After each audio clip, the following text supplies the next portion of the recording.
APU. American Public University is proud to present The Everyday Scholar.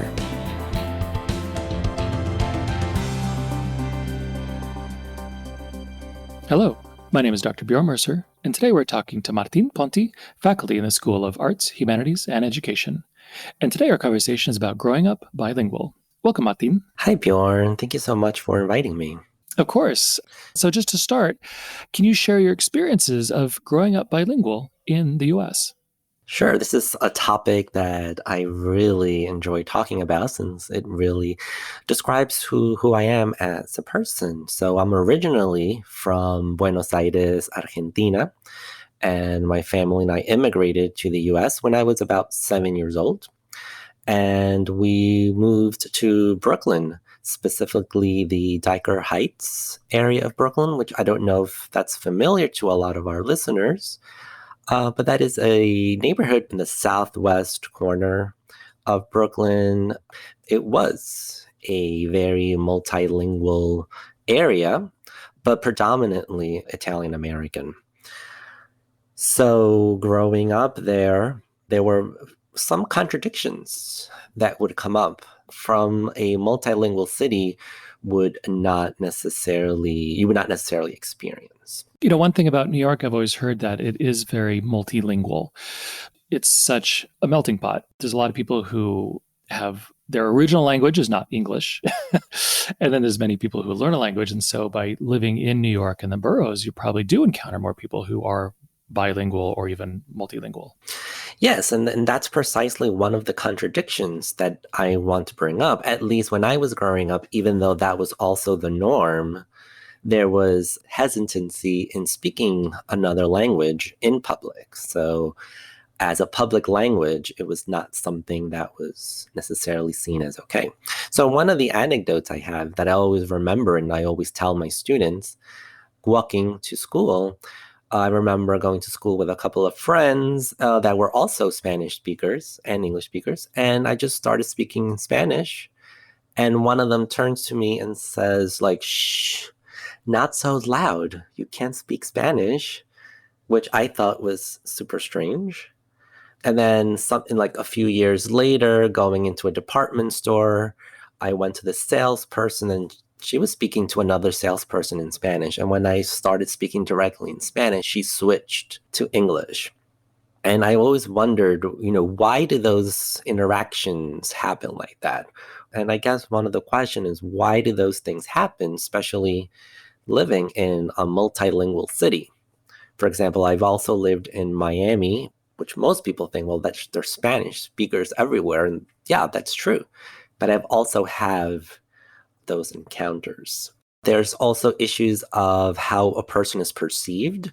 So, for example, if I'm speaking to a person that may be from Puerto Rico, but I'm not perceived as being from that area, there might be a hesitancy for them to speak back to me in Spanish because I'm not part of like that specific community.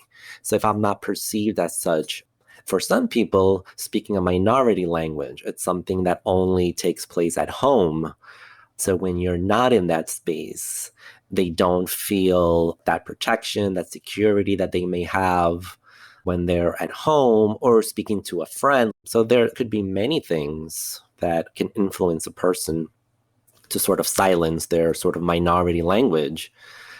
But then there are also some language policies in the US that have taken place, like the English-only movement. For example, that was really big in the 80s when I was growing up here. That was always in the news, right? Like all these talks about like not using minority languages in public, at work, in school. While also growing up, there were a lot of propositions that citizens could vote on to eliminate or keep bilingual education. So all of these things shape the way people feel about using a minority language in public. I myself, growing up in the 80s, I do remember that, but growing up in El Paso, I've heard Spanish my entire life. And one of the things I always tell people, like growing up in El Paso, I was the minority. Since this is an audio podcast, I look like a Swede. But when you are white living in El Paso, you're still the majority in a minority city. So you don't have that experience of being a minority. And so I don't know if a lot of people who are white in this country know what that feels like. And even in those instances where, like you're describing, if a white person does speak Spanish or is bilingual, they're seen as kind of like in a really good light. Whereas people who are bilingual from whose families are from minority languages or from another country, right, they're kind of like punished for being bilingual. So there's that strong contradiction where there's a strong rhetoric in the US for multilingualism and like how positive it is. But on the other hand, a lot of those communities that speak those minority languages are punished, are seen as sort of like threatening, changing sort of the dynamic, the cultural dynamic of the US. Absolutely correct. To me, one of the really great things about the US is that as the years have gone by, and I say years and really centuries, it's become extremely diverse. And that's only a good thing because in the US, we're able to hopefully understand multiple perspectives, multiple ways from Argentina. Somebody from Argentina has a different perspective than somebody from Mexico. Again, all different perspectives to different cultural ideas, but we come together and just understand each other. Right. And that is the ideal. And I think that most people would agree with that, right? That like being multicultural, understanding like the interconnections among nations, it's so important even for ourselves to be part of that global conversation. But at the same time, bilingualism is so punished sometimes.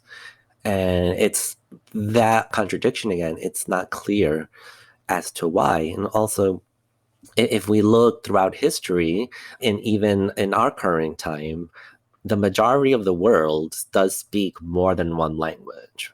But here in the US, we're still considered a monolingual country. So why does that happen again, right? Even though we have these conversations about the importance of globalization, the interconnections, majority of the world is bilingual, but we don't necessarily see that as a positive here. It is curious, a product of the US public education system. I took 2 years of Spanish, again, lived right on the border, and I wasn't able to learn. But at the same time, the US doesn't force you to learn because you go from state to state to state, and a good majority of people speak English and then have a second language or third language. Versus if you're in Europe and you go from Spain and you speak Spanish, and you go to France, you have a different language. And it's literally just like an hour or 2 hour trip.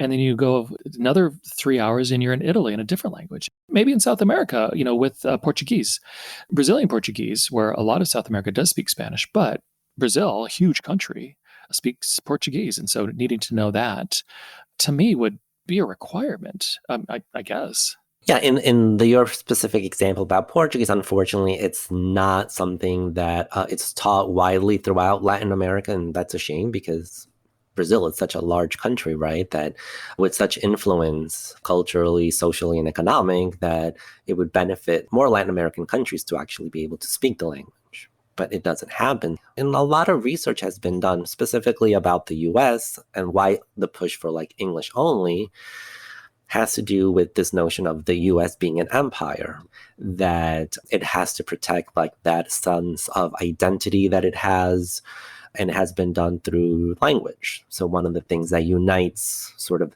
this country and any territory that the US may be interested in, right? It's going to unite them sort of like linguistically. When you've looked at that research as the US as an empire, does that mean as like an economic empire or like kind of the old colonial type of empire view of it? It's like a newer form of colonialism, right? Like an imperial nation, right? That extends not only its military power, but it could be its cultural power, socioeconomic power. And one of the ways that it can do this is also linguistically. Because of like its economic power that it has worldwide, it forces other nations to pick up English in order to be able to do business. Commerce and any sort of cultural exchange that you want to have has to happen in English. Whereas the empire, being the US, doesn't think to itself that, oh, I also need to learn the languages of those countries that we are influencing. So that is what I mean by empire, right? The sense of like the US having these economic power that also translates to a cultural power and can also be like in a military sense. And that totally makes sense. And today we're speaking with Martin Ponti, and we'll be right back after a short break. At American Public University, we believe quality education must be more affordable. That's why, as a leader in online higher education, we focus on minimizing costs and maximizing return on learner investment. And we believe higher education must be more accessible. So our online programs start every month. American Public University, within reach, without limits. Learn more at americanpublicu.com. And we're back with Martin Ponti. And I really like what you talked about the American empire, because I don't know if a lot of Americans view this country as, quote, an empire, but as a, quote, superpower, that is an empire. And so there are policies, intentional and unintentional, that an economic and military power will have that directly impact people. So can you continue talking about the intentional and unintentional policies when it comes to English only, and has that changed over the few decades? Yes, I think just one last point about empire. Sometimes when students ask me, well, what is like some concrete example of the US being an empire? Well, I think one of the easiest ways to demonstrate that is to find all of the military bases that are throughout the world. Like, do we consider other countries having military bases in the US? I will probably say, no, there aren't any, because we are the empire. We have that sort of that power. This doesn't apply just to the US. If we think about Spain, right, at one point it was an empire. And how did it spread its empire, its wealth, its influence? It also did it through Spanish.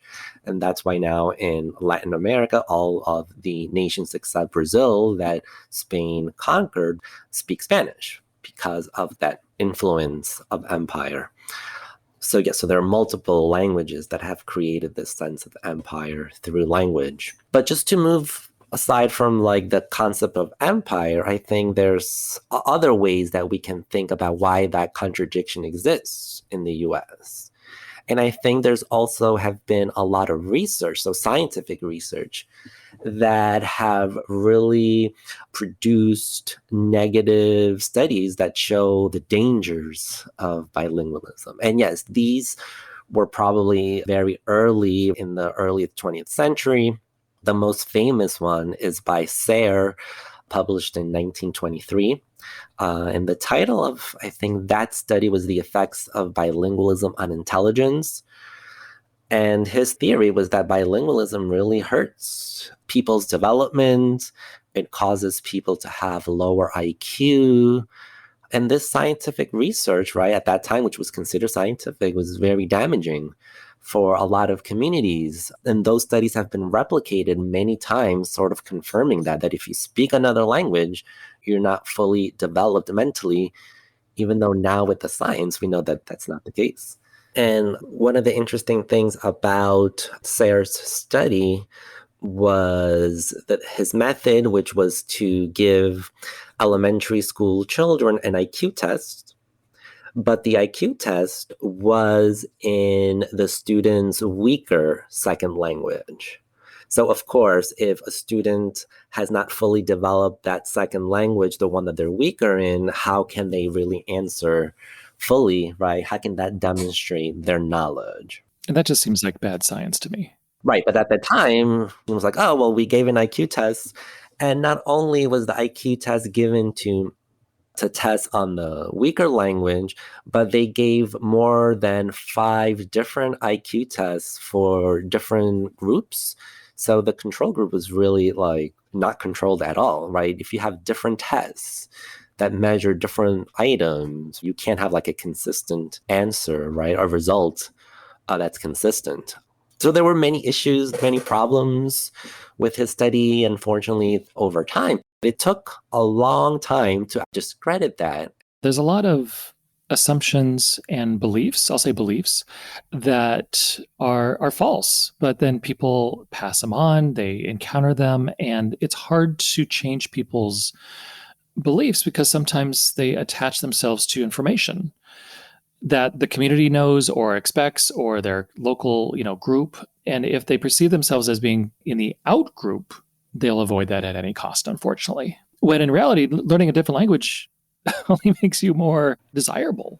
Yeah, and I think this speaks to perhaps our students listening, right? How the importance of doing research and being really careful about what you're doing, because it can have a really long-lasting effect on different communities, not just on communities, but the way we perceive things, right? It takes a long time, many generations to change that. It makes me think of Separate but Equal, 1896, I believe, is Plessy v. Ferguson, which then established separate but equal throughout all of the country.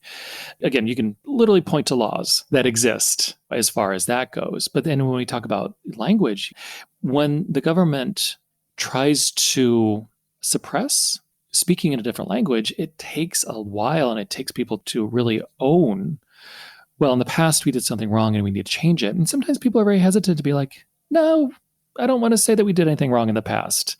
When you're not the one who did it, it's okay. Let's all just move forward together.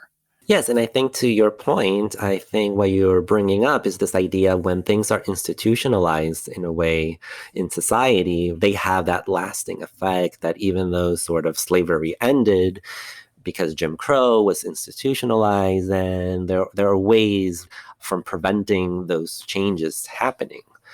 And again, it has a really long-lasting effect. This idea, this change from Sayre's original idea against bilingualism began to change in the 60s when more linguists began doing work in this area. They were kind of trying to replicate Sayre's ideas, and they kind of felt that it was the same thing, but they found something completely different when they studied bilingual children. And they didn't find big differences in their spatial reasoning. So bilingual children and monolingual children basically have similar spatial reasoning, but the big change, the big substantial difference they saw was in the way students' ability for using logic and symbolic manipulation was a lot greater in bilingual students. And this study was carried out in Canada, in Montreal, where they had access to French and English-speaking students.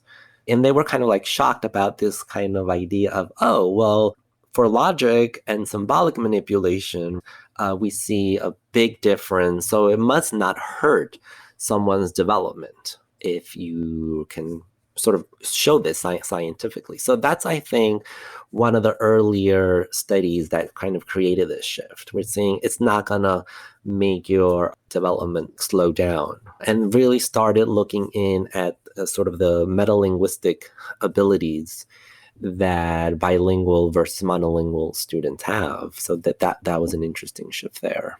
Yeah, it's absolutely fascinating. Any final words, Martin? Don't be against or afraid of opening up to bilingualism. There are many positive things like we associate it now, like greater plasticity, a lot of metacognitive benefits. So don't be afraid, and you can always start learning another language. It's never too late. That's another myth, but we leave that for another talk. It's never too late. I agree. It's much like learning music. It's never too late. We can always do it, even when we're 40, 50, 60, 70, 80, 90. We can always learn. The brain always adapts. Exactly. Well, thank you. And so today we're speaking with Martin Ponti about growing up bilingual. My name is Dr. Bjorn Mercer, and thank you for listening. For more information about our university, visit us at studyatapu.com. APU, American Public University.